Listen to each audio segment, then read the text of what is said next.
मोहतरम सामीन किराम, जैसा कि आप हज़रात के इल्म में है कि दुल्हिज्जा का महीना चल रहा है। इस महीने में जैसे ही मुसलमान क़ुरबानियों से फ़ारिग हुए तो मुसलमानों को एक अज़ीमुश्शान हस्ती की क़ुरबानी भी देनी पड़ी, और वो अज़ीमुश्शान हस्ती सैयदना उस्मान गनी रज़ियल्लाहु ताला अन्हु के जो खुलफ़ाए अरबा में से खलीफ़ा सालिस थे। खलीफ़ा राशिद को 18 ज़िलहिज्जा को दर्दनाक तरीके से शहीद कर दिया गया।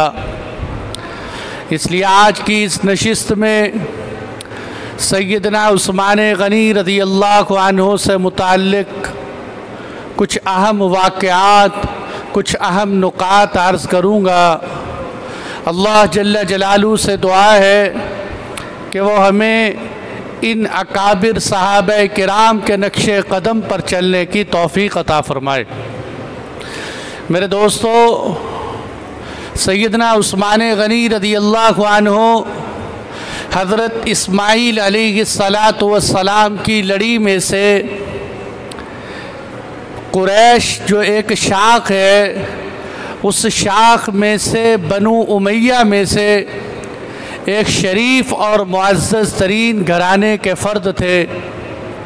और यह आप हज़रात के इल्म में हो कि हुज़ूर सल्लल्लाहु अलैहि वसल्लम की लड़ी में से मोहम्मद बिन अब्दुल्लाह बिन अब्दुल मुत्तलिब बिन हाशिम बिन अब्द मुनाफ, इस अब्द मुनाफ के बेटों में से जो 4 बेटे थे, जिनमें नौफल, मुत्तलिब और अब्द शम्स और हाशिम थे, हाशिम की इस लड़ी में से हाशिमी घराना हुज़ूर सल्लल्लाहु अलैहि वसल्लम की लड़ी आई, और अब्द शम्स की लड़ी में से जो औलाद आई उसको बनु उमैया कहते हैं। इसलिए जब कहा जाता है कि हाशिम और बनु उमैया के झगड़े, हाशिमी और उमवी ख़ानदानों की आपस में रकाबतें, तो उससे मुराद हाशिम और अब्द शम्स की औलाद होती है कि ये सिलसिला नसब यूँ चलता आ रहा है।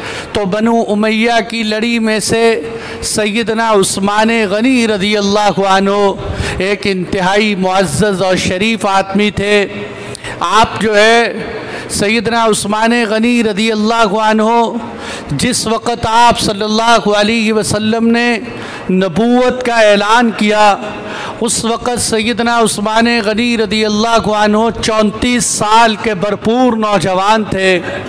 इसलिए कि आमुल फ़ील यानी हाथियों वाला जो वाक़या पेश आया, उसके 40 दिन बाद अल्लाह के नबी सल्लल्लाहु अलैहि वसल्लम पैदा हुए, और ठीक उसके 6 साल बाद हज़रत उस्मान गनी रज़ियल्लाहु अन्हु पैदा हुए। तो 40वें साल पर जब आप सल्लल्लाहु अलैहि वसल्लम ने नबूवत का ऐलान किया, उस वक़्त हज़रत उस्मान गनी रज़ियल्लाहु अन्हु 34 साल के भरपूर नौजवान थे।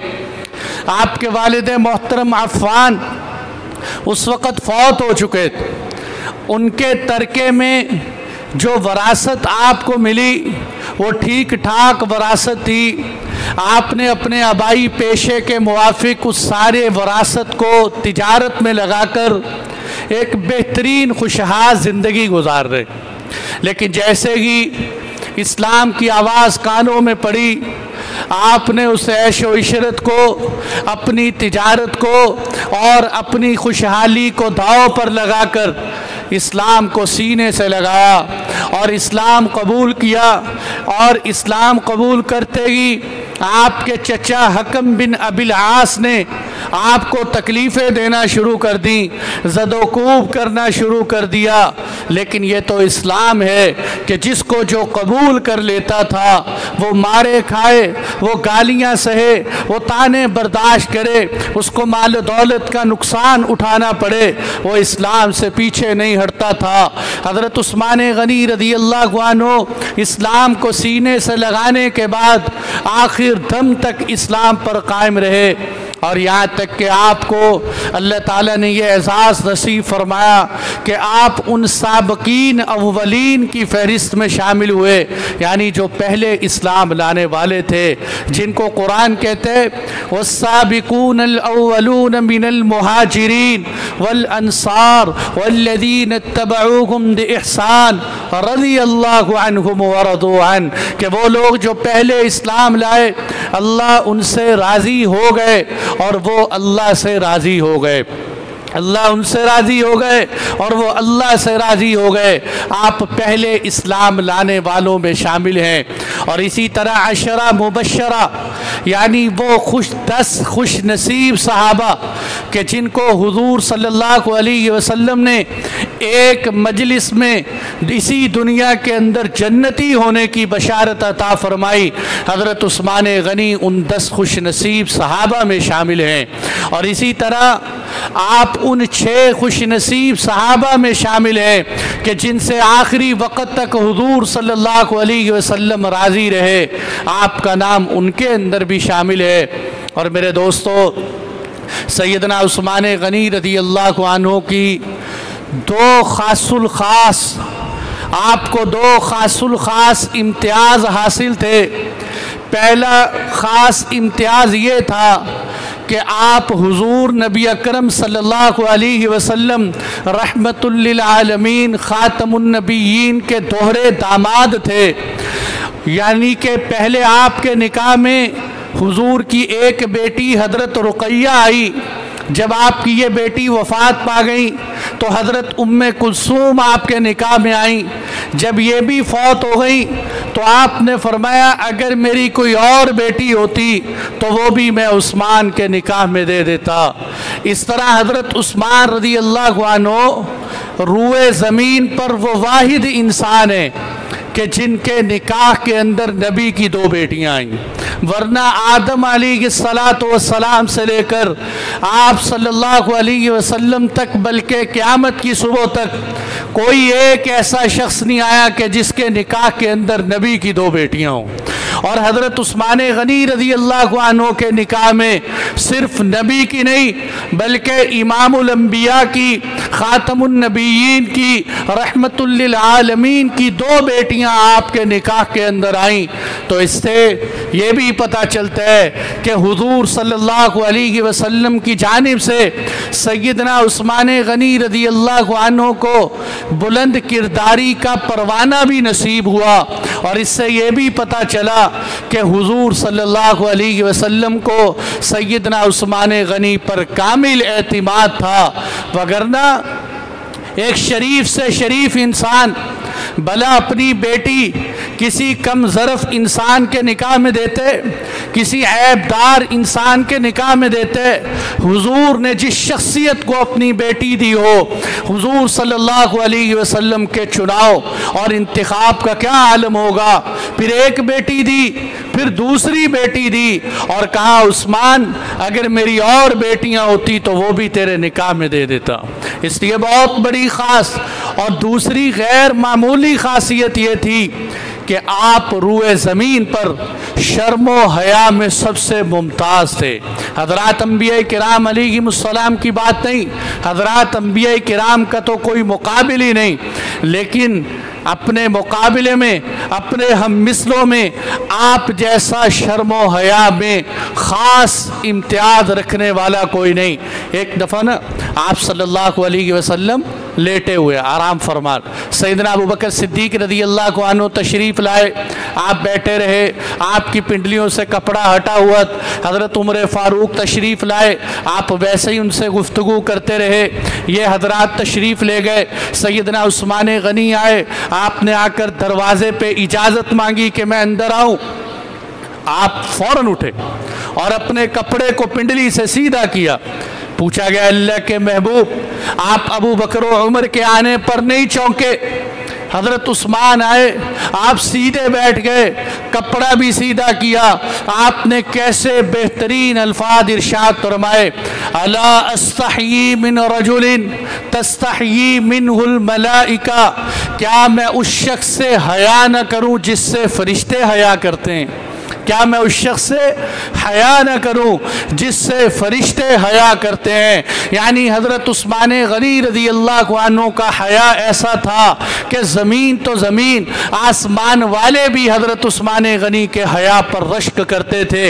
इसीलिए आपने फरमाया, हम जुमों के खुतबों में भी सुनते हैं, व अस्तक़ुहुम हयाअन उस्मान, के उस्मान सच्चे हयादार थे। और एक रिवायत में तो आपने फरमाया कि अगर मैं कपड़ा सीधा न करता तो मुझे लगता था कि उस्मान अपनी शर्मो हया की वजह से अपना मुद्दा बयान नहीं कर सके, इसलिए मैंने अपने लिबास को सीधा किया कि ताकि उस्मान अपनी गुफ्तगू कर सके।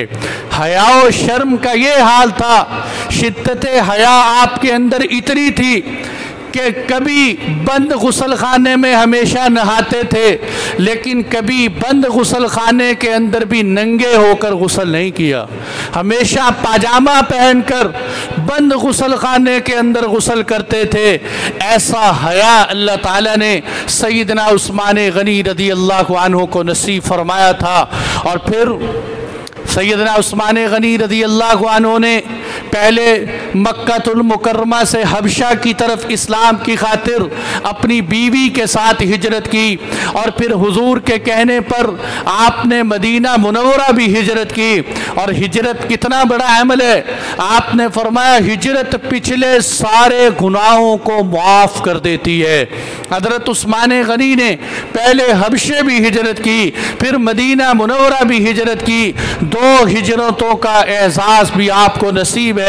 और अल्लाह ताला ने मालो दौलत दिया था, आपने अपनी मालो दौलत बेदरेग राह खुदा में लौटाई। कैसी लौटाई कि मदीना मुनव्वरा में मुसलमानों को पानी पीने के लिए मीठा कुआं नहीं, एक यहूदी के पास कुआं है और वो यहूदी पानी पीने नहीं देता। आपने उस यहूदी से मुंह मांगी कीमत, सिर्फ चंद पैसे नहीं, आपने उससे कहा जितना तेरा दिल करता है तो मुंह मांगी कीमत मांग। आपने उसको मुंह मांगी कीमत देकर बीरे रूमा का मीठा कुआं खरीदा और ख़रीद कर मुसलमानों के लिए वक़फ़ कर दिया। मुसलमान उस कुएं से पानी पिया करते थे। यह आपकी सखावत थी, आपकी दरिया दिली थी। ग़ज़वा तबूक के मौके पर, ग़ज़वा तबूक को जैशुल उसरा भी कहते हैं, तंगी का लश्कर, तंगी का जिहाद, कि जिसमें सहाबा के पास ज़्यादा साजो सामान नहीं था। ग़ज़वा तबूक के मौके पर 300 ऊँट सामान के लदे हुए हुजूर सल्लल्लाहु अलैहि वसल्लम के पास लाए और 1000 दीनार लाकर हुजूर की झोली में ला के रख दिए कि अल्लाह के महबूब ये मेरी तरफ से हाजिर। 1000 दीनार की कीमत 1 करोड़ से ज़्यादा बनती। 1 करोड़ रुपया आपने लाकर हुजूर की झोली में रखा कि अल्लाह के महबूब ये मेरी तरफ से हाजिर है। 300 ऊँट सामान के लदे हुए वो पेश किए। हुजूर सल्लल्लाहु अलैहि वसल्लम उन दीनारों को यूं अपने हाथों से पलट रहे थे और खुश होकर फरमा रहे थे, मा ज़र्रा इब्नु अफ़्फ़ान मा अमिल बअदल यौम। उस्मान गनी, आज तूने इतनी बड़ी नेकी की है कि आज के बाद तू जो कुछ भी करे अल्लाह तुझे नुकसान नहीं देगा। ऐ उस्मान, आज के बाद तू जो कुछ भी करे अल्लाह तुझे नुकसान नहीं पहुंचाएंगे। फिर मस्जिद नबवी के अंदर जगह खरीदने की ज़रूरत, मस्जिद नबवी तंग आ गई। आपने फरमाया कोई है जो मस्जिद नबवी के लिए पड़ोसी से जगह खरीदे।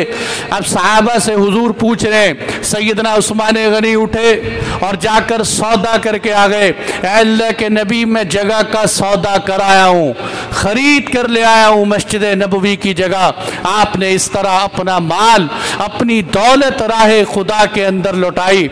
और फिर ये भी आपका बहुत बड़ा एजाज़ कि जिस वक़्त एक दफ़ा आप सल्लल्लाहु अलैहि वसल्लम सैयदना सिद्दीक़ अकबर, सैयदना उमर फ़ारूक जबल ओहद पर गए। ये जो ओहद पहाड़ है इसको देखकर बड़ा ईमान ताज़ा होता है, इसलिए कि हुजूर फरमाया करते थे जबल ओहद हमसे मोहब्बत करते हैं, हम जबल ओहद से मोहब्बत करते हैं। कहते जब हुजूर तशरीफ़ लाते तो जबल ओहद को देखते तो अल्लाह के नबी के चेहरे पे मुस्कुराहट आ जाती। जबल ओहद पर आप खड़े हुए, जबल ओहद हिलने लगा, ओहद पहाड़ हिलने लगा। आप सल्लल्लाहु अलैहि वसल्लम ने पाँव मारा, आपने फरमाया ऐ जबल ओहद ठहर जा, फ़इन्नमा अलैका नबियुन व सिद्दीक़ुन व शहीदान, कि तेरे ऊपर एक नबी मौजूद है, तेरे ऊपर एक सिद्दीक मौजूद है, तेरे ऊपर उमर और उस्मान जैसे दो शहीद मौजूद हैं। अभी हुजूर सल्लल्लाहु अलैहि वसल्लम पहले से खुशखबरी सुना रहे हैं कि इसका मतलब क्या है कि उमर को भी शहादत नसीब होगी, उस्मान गनी को भी शहादत नसीब होगी। इसलिए जब आपने पाँव मारा जबल ओहद ठहर गया, ये हुजूर की ज़ुबान से आपको शहादत का एजाज़ मिले। और इसी तरह एक मौके पर ये बल्कि सुलह हुदैबिया का जो वाक़या है, ये सुलह हुदैबिया का अगर वाक़या तफसील से पढ़ें, अभी मैं तफसील सुनाने वाला नहीं, बहुत सारे वाक़यात हैं कि सुलह हुदैबिया का सारा वाक़या ये हज़रत उस्मान गनी रज़ियल्लाहु अन्हु के किरदार को बतलाता है कि आप सल्लल्लाहु अलैहि वसल्लम दरख्त के नीचे बैठे। कुरान में सूरह फतह के अंदर अल्लाह ने इस बैत का नक्शा खींचा है कि दरख्त के नीचे बैठे और आपने फरमाया उस्मान गनी तुम मेरे सफ़ीर बनकर जाओ और कुरैश मक्का से बात करो। हज़रत उस्मान गनी गए। मैं सोच रहा था आज लोग सफ़ीरों का एहतराम करते हैं। मैं यूरोपियन सफ़ीर हूँ, मैं अमेरिका का सफ़ीर हूँ, मैं चाइना का सफ़ीर हूँ, मैं पाकिस्तान का सफ़ीर हूँ। कुर्बान जाइए उस्मान गनी पर जो सफ़ीर रसूलुल्लाह थे, आप सल्लल्लाहु अलैहि वसल्लम के सफ़ीर बनकर गए। उन्होंने कहा आप उम्रा कर लें, हुजूर बाद में कभी कर लेंगे। उन्होंने कहा ये कैसे हो सकता है कि हुजूर के बगैर उम्रा कर लूँ, ऐसा नहीं हो सकता। इधर अफवाह फैल, चूँकि सफ़ीर पे हमला, कासिद पे हमला, मुल्क पे हमला होता है। हज़रत उस्मान गनी रज़ियल्लाहु अन्हु के बारे में मशहूर हो गया कि आपको कत्ल कर दिया गया। आप सल्लल्लाहु अलैहि वसल्लम ने दरख्त के नीचे वो मकाम अल्हम्दुलिल्लाह हमने देखा है कि वहाँ दरख्त के नीचे आपने 1400 सहाबा किराम को बिठाकर हाथ पर बैत ली। आपने फरमाया हम मौत की आखिरी सांस तक, खून के आखिरी कतरे तक लड़ेंगे जब तक उस्मान गनी के खून का बदला न ले लें। हज़रत उस्मान गनी रज़ियल्लाहु अन्हु के खून की खातिर आपने 1400 सहाबा से बैत ली। और कुरान इस बैत को कहते हैं लक़द रज़ियल्लाहु अनिल मुमिनीन इज़ युबायिऊनका तहत शजरा, शजरा दरख्त को कहते हैं, तहत शजरा। अल्लाह उन 1400 सहाबा से राज़ी हो गए कि जिन्होंने दरख्त के नीचे आपसे बैत की थी। अल्लाह उन सहाबा से राज़ी हुए और आप सल्लल्लाहु अलैहि वसल्लम ने उस दिन सहाबा से फरमाया अंतुम खैरु अहलिल अर्द, तुम इस वक्त रुए ज़मीन पे सबसे बेहतरीन लोग हो। और ये एजाज़ सहाबा को किस वजह से मिला? इसका ज़रिया अल्लाह ने हज़रत उस्मान गनी रज़ियल्लाहु अन्हु को बतलाया कि सैयदना उस्मान गनी रज़ियल्लाहु अन्हु सहाबा के इतने बड़े एजाज़ का ज़रिया बने। लेकिन इसके साथ साथ आप सल्लल्लाहु अलैहि वसल्लम ने चंद मौके पर निशानदेही कर दी थी कि उस्मान तुझे शहीद कर दिया जाएगा, तुझे फितनों में मुब्तला होना पड़ेगा। आपने इसकी निशानदेहियाँ, एक दफ़ा आप बैठे हुए और आप तज़किरे कर रहे थे, आपने आने वाले फितनों के बारे में बता कि कौन कौन से फितने आए। इधर से हज़रत उस्मान गनी रज़ियल्लाहु अन्हु चादर लपेटे हुए पास से गुजरे। आपने फरमाया कि इनको भी फितनों में, आजमाइश में मुब्तला किया जाएगा। और एक मौके पर आपने हज़रत उस्मान गनी रज़ियल्लाहु अन्हु को करीब बिठाया। सहाबा फरमाते हैं आपके चेहरे का रंग उड़ गया।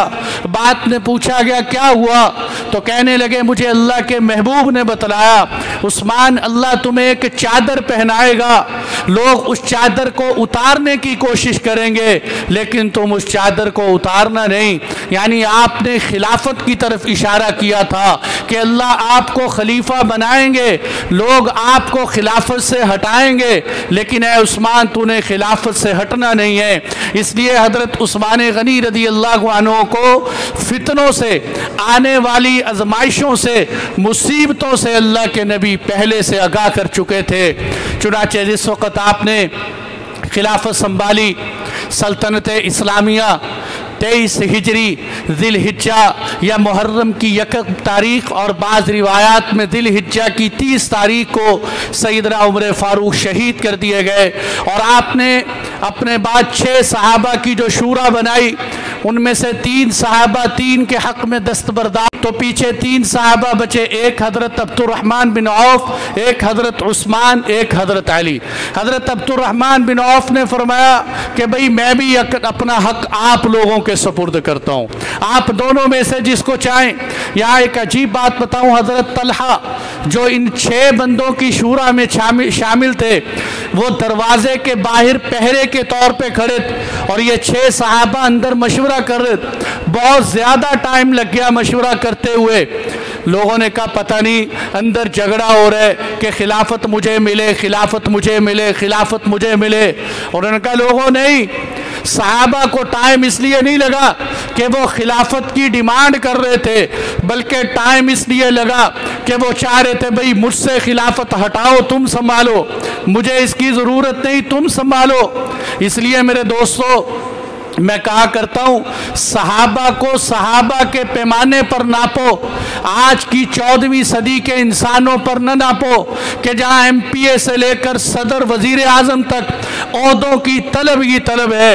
अल्लाह की कसम सहाबा ओहदों से भागते थे, सहाबा जिम्मेदारियों को कबूल करने से डरते थे, इसलिए कि उनकी तरबियत रसूलुल्लाह ने फरमाई थी। अगर आज हम सहाबा को ओहदों के तालिब बनाएंगे तो इसका मतलब ये हुआ कि रसूलुल्लाह ने माअज़ल्लाह सहाबा की सही तरबियत नहीं की। और ऐसा हो नहीं सकता कि रसूलुल्लाह तरबियत करने वाले हो, सहाबा जैसी जमात हो, फिर भी तरबियत में कमी रहे।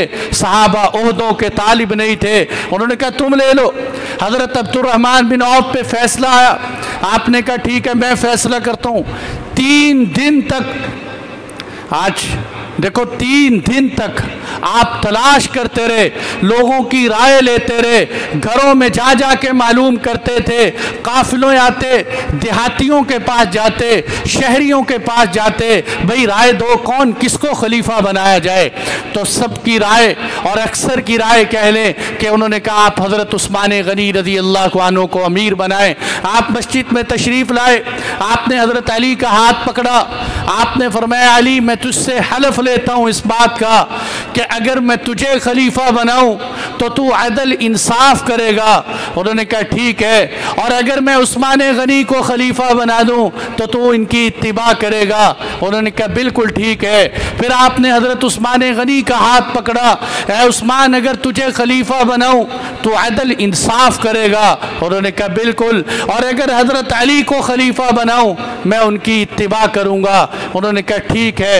हज़रत अब्दुर्रहमान बिन औफ ने हज़रत उस्मान गनी का हाथ आगे बढ़ाया और कहा मैं इनके हाथ पे बैत करता हूँ, मैं इनको अमीरुल मोमिनीन तस्लीम करता हूँ। हज़रत अली रज़ी अल्लाह अन्हु ने हज़रत उस्मान गनी की बैत को तस्लीम किया, फ़ौरन उनके हाथ पे बैत की। मेरे दोस्तों आज हम तारीख के चंद गंदे औराक देख कर सहाबा पे इल्ज़ाम तराशी करते हैं कि हज़रत अली हज़रत उस्मान को पसंद नहीं करते थे, ज़बरदस्ती खिलाफत नाफिज कर दी गई, हज़रत अली मजबूर हो गए। मेरे ख्याल में यह हज़रत अली की इज्जत नहीं, हम उन पर ऐब लगाते हैं, इसलिए कि हज़रत अली तो शेरे खुदा थे। अगर वो किसी नाहक चीज़ को देखते तो वो बर्दाश्त नहीं करते थे। यहाँ कैसे हज़रत अली बर्दाश्त कर गए। उन्होंने दिल की रजामंदी के साथ हज़रत उस्मान के हाथ पर बैत की और आपकी खिलाफत को तस्लीम किया। जब आपकी खिलाफत नाफिज हुई, आपकी खिलाफत मिली, सल्तनत इस्लामिया मशरिक से लेकर मगरिब तक फैल चुकी थी। मशरिक से लेकर मगरिब तक 22 लाख मुरब्बा मील तक इस सल्तनत इस्लामिया फैल चुकी थी। ये फ़ारिस ईरान की सल्तनत और इसी तरह खुरासान, उस वक़्त अफ़गानिस्तान को खुरासान कहते थे, खुरासान फ़ारिस ईरान की हुकूमत और इसी तरह इसके साथ इराक़ की हुकूमत, मुल्क शाम की हुकूमत, आज़रबाईजान की हुकूमत, आर्मीनिया की हुकूमत, कोई 22 लाख मुरब्बा मील की पट्टी पर सल्तनत इस्लामिया का परचम लहरा रहा था। और ये जाहिर सी बात है, इतनी बड़ी पट्टी के अंदर मुतअद्दिद ज़ुबानें थी, मुतअद्दिद तहज़ीबें थी, रंग बिरंगी जो है तहज़ीब के रहने वाले लोग थे। इन सब को एक लड़ी में परोना, इत्तिफाक से रखना और फिर इनके ऊपर हज़रत उमर रज़ी अल्लाह अन्हु के कानून को नाफिज करना और फिर मरकज़ पर इनके एतिमाद को बहाल रखना, कितने बड़े बड़े मसाइल थे आपके सामने। और सबसे बड़ा मसला तो ये था कि हज़रत उमर फ़ारूक रज़ी अल्लाह अन्हु के ज़माने में फुतूहात का एक रेला था जो बहता हुआ जा रहा था और अल्हम्दुलिल्लाह इस्लामी सल्तनत इस स्पीड से जा रही थी, कोई रोकने वाला नहीं था। तो इसी तरह उस काफ़िले को भी उसी तरह रवा रखना, ये भी एक बहुत बड़ा मसला। ये सब मसाइल आपके सामने थे। लेकिन दूसरी तरफ अगर देखा जाए कि हज़रत उमर फ़ारूक रज़ी अल्लाह अन्हु ने जितने भी टेढ़े लोग थे उनको तलवार की तरह सीधा कर दिया अपने रोब से, दबदबे से। तो बज़ाहिर उनको कोई परेशानी नहीं होनी चाहिए थी, इसलिए कि हज़रत उमर फ़ारूक ने उम्मत का रुख सीधा कर दिया। लेकिन वहाँ उसी वक़्त एक बहुत बड़ी गलती हुई और एक बहुत बड़ी परेशानी हुई जिससे हज़रत उमर फ़ारूक रज़ी अल्लाह अन्हु के कातिलों का सुराग न मिल सका। और इतनी बड़ी संगीन गलती हो गई कि हज़रत उस्मान गनी को खिलाफत संभालने के बाद एक जल्द फ़ौरन फ़ैसला लेना पड़ा कि अगर वो फ़ैसला न लेते तो डर था कि उम्मत के अंदर एक और फितना जन्म ले लेता। वो गलती क्या हुई? दूसरा सुराग जिसके मिलने का चांस था वो ये था कि मदीना मुनव्वरा में हुर्मुज़ान नामी एक शख्स रहता। ये फ़ारिस के बादशाह यज़दगर का रिश्तेदार था। बज़ाहिर कलिमा पढ़कर एक खुशहाल शहरी की ज़िंदगी बसर कर रहा था। हुआ यह कि हज़रत उबैदुल्लाह बिन उमर को, हज़रत उमर इब्न ख़त्ताब के बेटे को, उनके दोस्त अब्दुर्रहमान बिन अबी बकर ने बतलाया कि मैंने कल अबू लुअलुअ मजूसी को और इसी हुर्मुज़ान को इकट्ठे खड़े हुए देखा और असलहे समेत देखा। मैंने इस तरह देखा कि हुर्मुज़ान अबू लुअलुअ को खंजर पकड़ा रहा था और अगले ही दिन हज़रत उमर फ़ारूक रज़ी अल्लाह अन्हु शहीद कर दिए गए।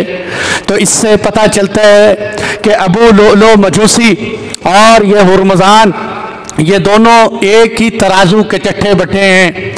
हज़रत उबैदुल्लाह बिन उमर ने चूँकि देखा कि वालिद मोहतरम का खून लबों पर है और अपने वालिद की शहादत को यकीनी समझते हुए आपने हुर्मुज़ान का कत्ल कर, आपको पकड़कर हज़रत साद इब्न अबी वक्कास के घर में कैद कर दिया गया।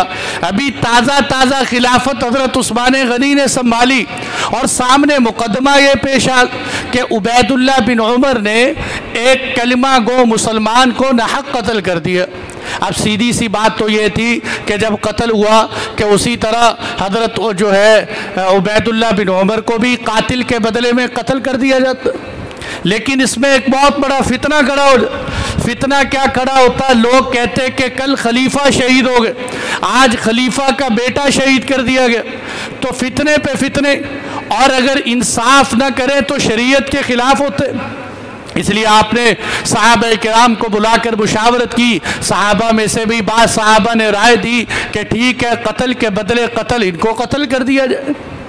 चूँकि इनके पास ठीक है शक थी, शुबा था, लेकिन कोई दलील तो नहीं, कोई एविडेंस, कोई प्रूफ तो नहीं था। इन्होंने एक बंदे को कत्ल की और फिर इनको कानून को हाथ में लेने की इजाज़त किसने दी थी? इसलिए इनको कत्ल कर दिया। हज़रत उबैदुल्लाह बिन उमर की जब ये बात सामने आई तो अल्लाह ताला ने हज़रत उस्मान गनी को जो सियासी बसीरत, जो फ़कीहाना निगाह दी थी कि आप इस मसले को देख रहे थे बड़ी गहराई के साथ, आपने कहा नहीं भाई बताओ तुमने उसको क्यों कत्ल किया? हज़रत उबैदुल्लाह बिन उमर ने बतलाया कि हज़रत इस तरह मुझे उस पर शुबा था, इसलिए मैंने इनको कत्ल कर दिया। और ये शुबा था, जब शुबा पैदा हो जाए तो शरीयत के अंदर हुदूद साकित हो जाती हैं। एक बहुत बड़ा शुबा था यहाँ, और वो ऐसे ही है जैसे आपने हज़रत उसामा को एक महाज पर भेजा। हज़रत उसामा रज़ी अल्लाह अन्हु ने एक काफिर के सर पे तलवार रखी। जब वो कत्ल होने लगा उसने कहा मैं कलिमा पढ़ता हूँ, अशहदु अल्ला इलाहा इल्लल्लाह लेकिन आपने उसकी गर्दन उड़ा दी कि भाई ये तो तलवार के डर से कलिमा पढ़ रहे। साहबा ने शिकायत लगाई आपकी मजलिस में, आपने फरमाया उसामा तुमने क्यों कत्ल किया उस बंदे को जो ला इलाहा इल्लल्लाह कहता था? उन्होंने कहा अल्लाह के नबी वो तो तलवार के डर से मुसलमान हुआ। आपने फरमाया क्या तूने उसका दिल चीर के देख कि वो दिल से पढ़ रहे हैं जुबान से पढ़? आज मेरे दोस्तों हम हजारों बातें एक दूसरे के खिलाफ कहते हैं, कहते जी ये दिल से ठीक नहीं। भाई तूने उसके अंदर घुस के देखा है कि ये दिल से ठीक है या अच्छे? ये जी मुनाफिक आदमी है, ये जी इखलास नहीं है। इसलिए मेरे दोस्तों ऐसी बात कहनी चाहिए जिससे इंसान के पास दलाइल प्रूफ हो। तो खैर हजरत उसामा की तरह आपने फरमाया कि भाई इसके पास शुबा था।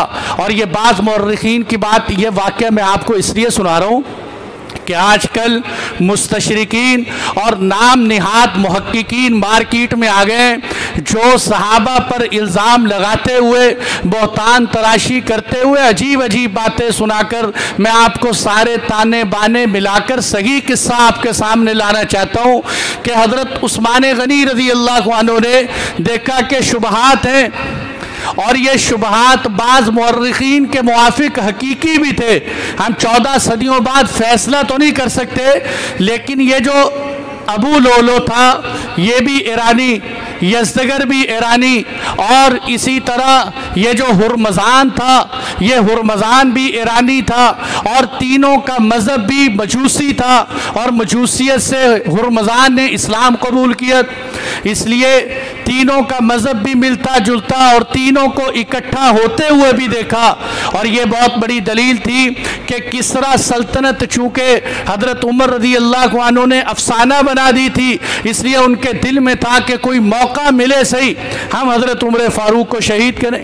और ये बात भी है, देखो एक ग़ुलाम हो और वो इतनी बात पर जो है अमीरुल मोमिनीन के ख़िलाफ़ कत्ल के लिए कैसे खड़ा हो सकता है कि जी वो कहें आप मेरा खिराज कम करवा दो, वो कहें नहीं करवाता। तो अमीरुल मोमिनीन है, इस बात में ना कोई डांट हुई ना डपट हुई, ये तो कोई ऐसी बात नहीं थी जिससे अमीरुल मोमिनीन कत्ल हो। और तीसरी बात ये थी कि इसने खंजर चलाने में माहिर था।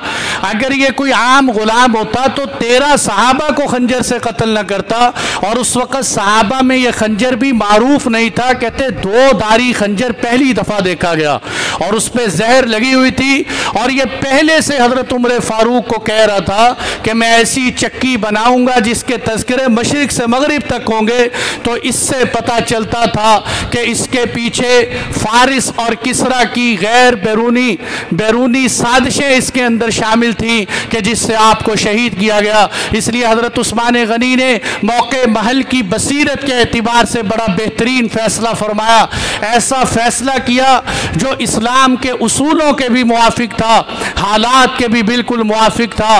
आपने फरमाया ये कत्ल ख़ता है, ये कत्ल ख़ता है, इसकी दियत 100 ऊँट होती है, लिहाजा ये 100 ऊँट देंगे हुरमज़ान के बेटों को। 100 ऊँटों की दियत का आपने फ़ैसला किया। इससे क्या हुआ, हुरमज़ान के बेटे वो भी राज़ी हो गए कि हम आपके फ़ैसले पर राज़ी। और इस तरह आपने हज़रत उमर के बेटे उबैदुल्लाह बिन उमर को भी कत्ल होने से महफूज फरमा लिया। ये असल आपके सियासी बसीरत, अल्लाह ताला ने आपको फ़ैसले में ऐसी सियासी मसलहत और ऐसी दूर अंदेशी नसीब फरमाई थी। आपकी अभी बकिया ज़िंदगी बहुत सारी बाकी है, इंशाअल्लाह ज़िंदगी बाकी रही तो अगले जुम्मों में बयान करेंगे। व आखिरु दावाना।